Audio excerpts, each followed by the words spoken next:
Okay, now what you want to be doing nice and regularly is going to the File menu, going to Save Live Set, and then saving it.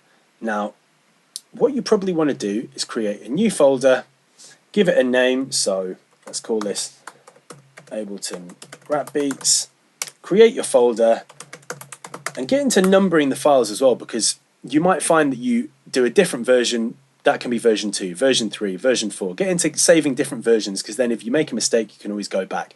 So make sure you save your track nice and often, just to be on the safe side, keep your work safe. Okay, so what we've got at the moment is our bass line that we just did based on the chords and the drums. Let's have a little listen to that.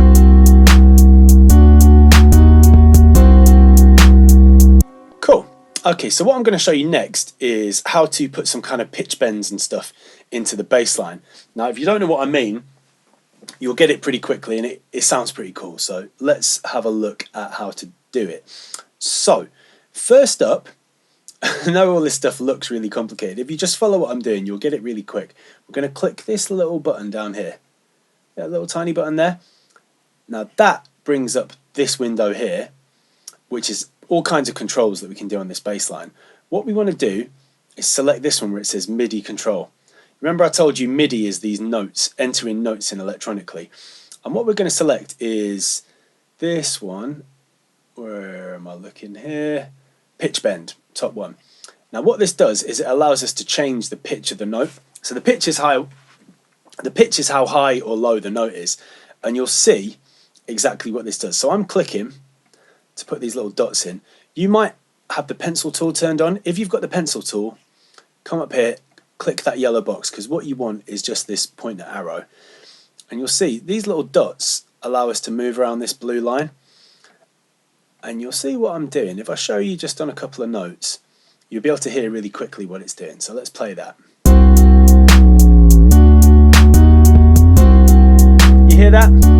I'll put another one in over at the end here, see what this sounds like.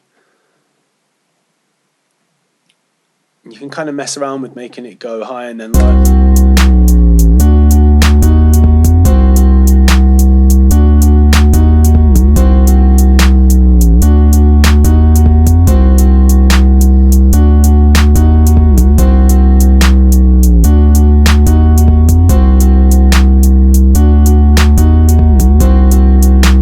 And what I'm doing is I'm just using this to kind of get that slightly futuristic electronic kind of vibe going on.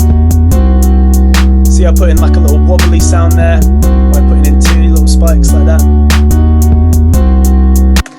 Now, I think this is starting to sound kind of cool. Again, what I really want you to do with this is really get into it, mess around, get your bass line sounding cool.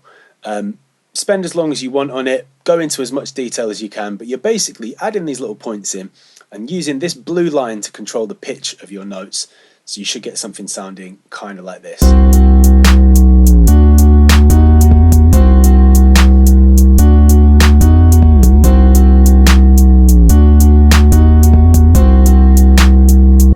Cool. Alright, well I'm liking how that's sounding, so let's move on to the next step, arranging this into a track.